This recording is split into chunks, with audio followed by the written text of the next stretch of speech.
امام کی کیا خصوصیات ہیں؟ امامت کے بارے میں سلسلہ سوال و جواب کا پہلا سوال ہے کہ امام کے اندر کیا خصوصیات ہونی چاہیے؟ اچھا امام میں کون کون سے ایسے صفات ہوں جس کی وجہ سے وہ شخص اچھا امام تصور کیا جائے؟ تو اس کے بارے میں گزارش یہ ہے کہ امام جو اچھا امام ہے اس کے لیے صرف آواز اچھی ہونا کافی نہیں ہے کہ اس کی آواز بہت اچھی ہے تو وہ قرآن بہت اچھا پڑھتا ہے، اتنا ہونا کافی نہیں ہے، بلکہ دینی، اخلاقی، علمی اور سماجی صفات کا حامل ہونا چاہیے تاکہ مسجد اور معاشرے کے درمیان جو صحیح ترجمانی اسلام کی ہے وہ معاشرے کو پیش کر سکے۔ تو دینی صفات اس میں نماز کا پابند ہو، روزے کا پابند ہو، تقوی اختیار کرتا ہو اور تقوی اور پرہیزگاری اس کو شعار مناتا ہو، اور پختہ سنت نبوی صلی اللہ علیہ وآلہ وسلم پر عمل کرنے والا ہو، یعنی سنت نبوی صلی اللہ علیہ وسلم پر دکھاوے کے لیے نہیں، لوگوں کے سامنے نہیں، ریاکاری کے لیے نہیں، بلکہ حقیقتاً ہی سنت نبوی صلی اللہ علیہ وآلہ وسلم پر عمل پیرا ہونے والا ہو، یہ اچھے امام کی صفات میں شامل ہے۔ اور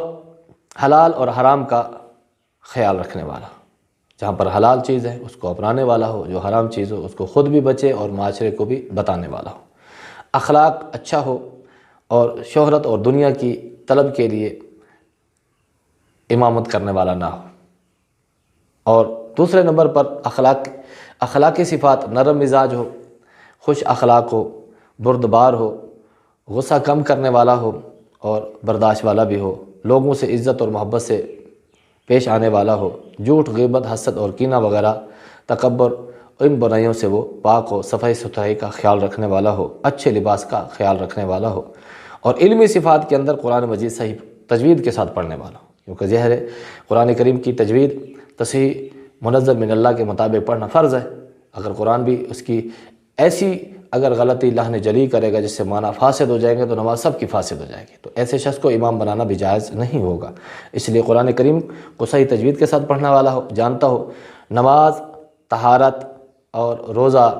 وغیرہ کی بنیادی مسائل جانتا ہو، تاکہ نماز کے اندر اگر کوئی سجدہ سہو واجب ہوتا ہے، کوئی لقمہ دیتا ہے اور لقمے کو کس وقت لینا ہے، اس کے کیا محل ہیں، لقمہ با محل ہے یا بے محل ہے، اور صورت بھول گیا ہے تو کیا احکام ہے، اور کون کون سے واجبات ہیں نماز کے اندر، کون کون سے فرائض ہیں، نماز کے فرائض اور ان کے واجبات اور ان کی سنتوں کو جاننے والا ہو تاکہ نماز کو احسن انداز سے جماعت کے ساتھ پڑھا سکے۔ اور جمعہ نماز جنازہ، نکاح وغیرہ کے احکام سے بھی واقف ہو تاکہ نماز جمعہ کے جو شرعی مسائل ہیں ان کو بھی جانتا ہو، نماز جنازہ پیش آمدہ محلے کے اندر، علاقے کے اندر پیش آنے والا مسئلہ ہے یہ بھی، اور نکاح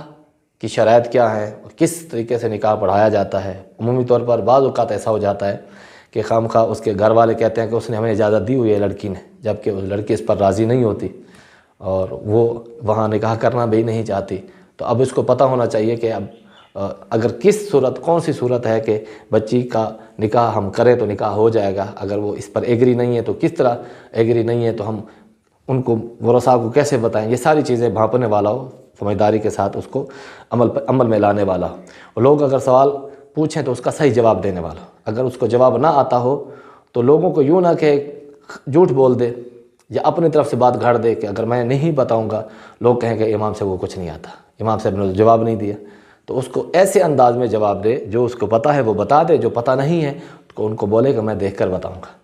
تو دیکھ کر بتانا یا پڑھ کر مطالعہ کر کے بتانے میں بھی کوئی حرج نہیں ہے۔ ایک قول بھی موجود ہے حضرت علی المرتضیٰ رضی اللہ تعالیٰ عنہ کا ہے، جس سے کوئی سوال پوچھا گیا تو اس نے کہا مجھے اس کا علم نہیں ہے یا میں دیکھ کر بتاؤں گا، تو یہ بھی اس کے لیے آدھا علم ہے، تاکہ وہ ذلت سے بچ گیا، رسوائی سے بچ گیا۔ جو اس نے بول دینا تھا اگر وہ صحیح ہوتا تو بھی اس کے لیے یہ صحیح نہیں ہے کیونکہ تکے کے ساتھ بتایا ہے، اور اگر اس نے غلط بتایا تو شریعت مطہرہ پر اور اللہ تعالیٰ پر اس نے بہتان باندھا، لہذا یہ بہت سنگین معاملہ ہے۔ جو جس چیز کا سوال معلوم نہ ہو تو اس کو ہرگز نہ بتایا جائے، اور اگر کسی سے سنا ہوا ہے تو یہ بتایا کہ میں نے کسی سے سنا تھا، میں نے پڑھا نہیں، اس کو یوں بتا دیا جائے۔ اور چوتھے نمبر پر عقائد اہل سنت سے صحیح واقف ہو، ایسا نہ ہو کہ پھر اپنے عقائد کے اندر گڑ مڑ ہو جائے، تو ایسے شخص کو بھی امام کے اچھی صفات میں شمار نہیں کیا جا سکتا۔ چوتھے نمبر پر امامت سے متعلق صفات ہیں، نماز صحیح طریقے سے پڑھانا جانتا ہو، مقتدیوں کا خیال رکھے، نہ بہت لمبی نماز پڑھائے کہ بوڑھے اور بیمار لوگ پریشان ہو جائیں، اور نہ اتنی مختصر پڑھائے کہ اس میں سنت کا کبھی خیال نہ رہے، واجبات کا بھی خیال نہ رہے۔ اس طریقے جیسے کہ تراویح کے اندر بعض اوقات بہت جلدی سے لوگوں کی طلب ہوتے جلدی جلدی نماز پڑھائی جائے، اس میں فرائض کے بعد واجبات کا اور سنت کا خیال بالکل باقی نہیں رہتا، تو ایسا شخص اچھا امام نہیں ہے جو ان چیزوں کا خیال نہیں رکھتا، تو اس طرح ان کی نماز کا بھی مسئلہ ہوگا۔ صفیں بالکل سیدھی کروائے صفیں، کیونکہ نبی کریم صلی اللہ علیہ وآلہ وسلم نے ارشاد فرمایا، جس نے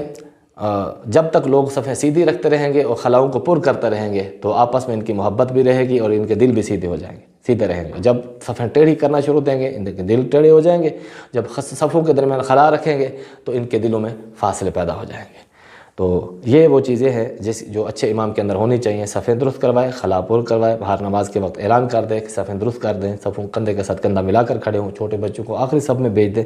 کچھ لوگوں کو پھر یہ اعتراض ہوتا ہے کہ بچے ہم ساتھ لائے ہیں تو ہم آخری صف میں کیوں بھیج دیں؟ تو یہ شریعت کا حکم ہے، امام صاحب نے اس میں کیا کرنا ہے؟ شریعت کا حکم یہ ہے کہ بچوں کی صف مردوں کے بعد ہوتی ہے۔ وقت کا پابند ہو اور اذان اور اقامت نماز میں اذان اور اقامت کا جو وقت مقررہ ہے اس کے مطابق ٹائم پر اس کا کروانے والا ہو، اور سماجی صفات یہ اضافی اس کی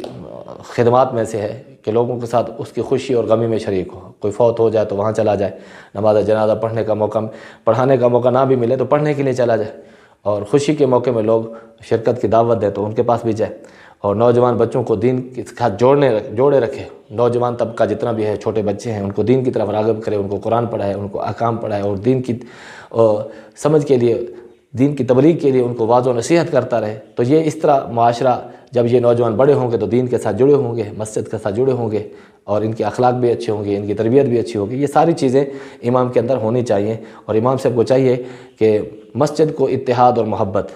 مسلمانوں کے درمیان اتحاد اور ان کو محبت کے درس دیتا رہے، اور لڑائی جھگڑے کو ختم کروانے کے لیے اپنا کردار ضرور ادا کرتا رہے۔ بہترین امام کی پہچان جو نبی کریم صلی اللہ علیہ وآلہ وسلم نے ارشاد فرمایا، قوم کی امامت وہ کرے جو قرآن زیادہ جاننے والا ہو، جو قرآن زیادہ جانے، یعنی کہ جو عالم ہو، قرآن بھی اچھے طریقے سے پڑھتا ہے، اس کے احکام بھی جانتا ہے۔ جو زیادہ جاننے والے سے مراد یہی ہے، قرآن جاننا ایک اور بات ہے، پڑھنا اور بات ہے۔ آپ نے فرمایا جو تم سے زیادہ قرآن جاننے والا ہو، یعنی کہ قرآن کا علم زیادہ رکھنے والا ہو، احکام شرع اس کے سارے جاننے والا ہو، تو وہ امامت کروائے۔ یہ حدیث پاک نبی کریم صلی اللہ علیہ وآلہ وسلم کا فرمان ہے۔ خلاصہ یہ ہے کہ اچھا امام وہ ہے جو نماز بھی صحیح پڑھائے، علم بھی رکھتا ہو، اخلاق بھی اچھے ہوں، اور لوگوں کو اللہ کے قریب کرنے والا بھی ہو، تو وہ بہترین اور اچھا امام ہے۔ واللہ تعالی عالم بالصواب۔